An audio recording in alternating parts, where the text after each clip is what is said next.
I'm very thankful that I've been awarded for a 5th year as a Microsoft MVP. The Microsoft MVP program is a collection of individuals who've been awarded throughout the globe for sort of excellence and community activity and sort of giving back to that tech space as part of Microsoft technology. So everybody would have a different area of expertise. Mine is Azure. Within Ireland, we actually play pretty strong in the space. There's about 3,000 to 3,500 globally with the award, and in Ireland I think we have nearly 30 now, which is pretty impressive for the size of us. You're renewed every year, and every time it's exactly the same sense of anxiety and excitement as the renewal date comes up. It's great to see that the program does have that capability to kind of say you must be continuously good at this, as opposed to if you're in for life. But it is both kind of, you're anxious and then it's a sense of relief, and then it's, okay, brilliant. Kind of continue on with what I've been doing. So yeah, it's a real blend of emotions, but delighted to be back in the program.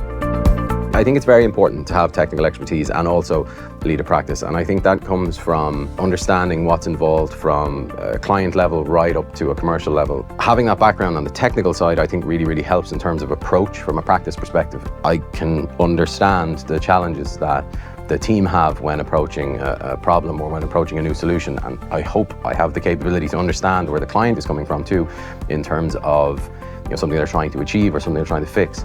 So I think it gives you a good blend. I think if you're completely or kind of solely focused on the commercial aspect, there are little bits that you will miss. I also have, I suppose, a tendency to be concerned that I will become rusty if I'm not doing some of the technical work so hands-on. The MVP award, I think, helps me with that. It keeps me honest, or it keeps me kind of accurate when it comes to the technical side too, to make sure that the work we're doing across the practice is not only at the standard we've set ourselves, but that we continuously push forward with that too.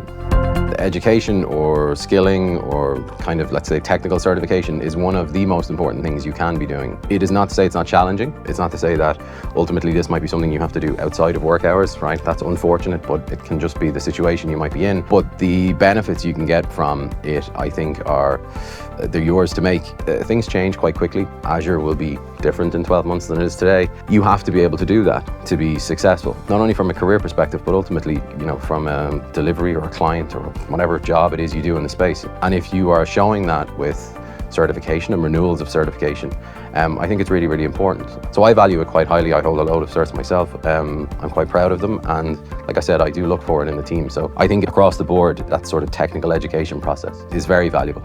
I think the thing I love most about being an MVP is the community interaction. This year was the first year since I've been awarded that we've been able to go to what's called the MVP Summit, which is a conference or event in Seattle, in Microsoft's headquarters in Redmond. It's MVPs only, and you interact with the staff, the product group, the leadership team from Microsoft. We get insights into the different technology areas, what they're doing, what they're planning. We get to give some feedback, we get to ask questions. A whole lot of us get to give out about certain situations or certain kind of approaches. But what's really important is the fact that you're with your peers, right? And that interaction or that networking capability is invaluable, to be honest. So I think from my point of view, that's something I love most, but also I would really like to see continue. I don't want to see a kind of an adoption of virtual only or kind of hybrid. That in-person piece is just something I really value.